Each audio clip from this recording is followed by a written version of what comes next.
Hi all, if anybody wants to see what the new Growatt MID 25 and 30k range looks like, this is a system that we've just installed for a commercial property containing 30 kilowatts of batteries, parallel BMS setup, a Growatt MID 30k rotary isolator and 2 meters, one monitoring the inverter load, another one monitoring solar generation. So this particular client wanted and has got 66 panels across the roof, which is 33 kilowatts worth of PV power. We've restricted it down to a 30 kilowatt net output capacity to comply with SSE's regulations, or SP Energy Networks in this case.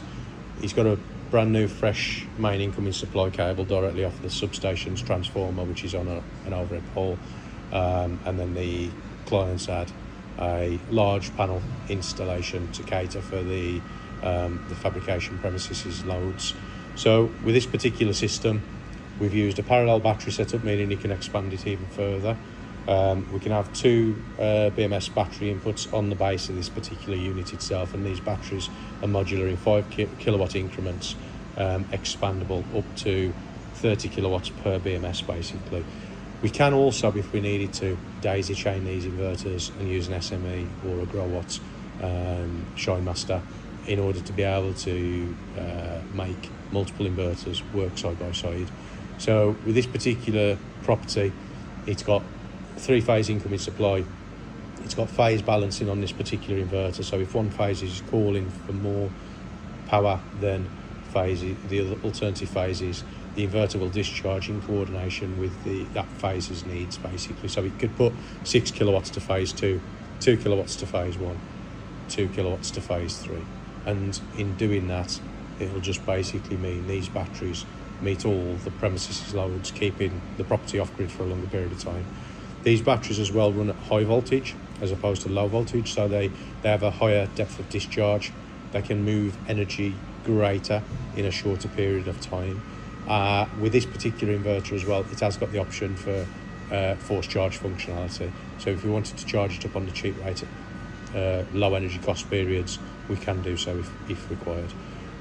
This particular unit also has 3 MPPTs, all being able to be paralleled up. So obviously with this, we've got 2 strings of 16 on input 1, 2 strings of 8 on input 2, and 1 string of 14 on input 3, and that equates to the 33 kilowatts worth of power. What we have to do with these particular type of systems, obviously we've tried all the way down, earthed the system throughout, earthed the batteries as mandatory requirements. With these BMS systems, they have built-in DC rotary isolators on the left-hand side, so we don't need external DC isolation, just because this unit is plastic, for compliant with MIS 3002 standards. And then what we've done here as well, 63 amp 4-pole rotary isolator, and then we've installed 1 generation meter to monitor solar generation only, and then an alternative one to monitor load. That is going to be the MCS compliant meter basically, and that in its own right will tell them what the system's produced to date.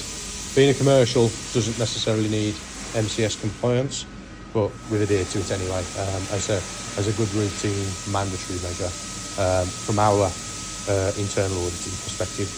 The system itself is online, fully functioning, fully controllable through a software integration, and yeah, just wanted to quickly show you really what's available, what's on the market, some of the new technologies out there, and if you've got any questions or queries, please get in contact with us and we'll gladly assist. Hope you'll enjoy it. Speak to you soon. Take care.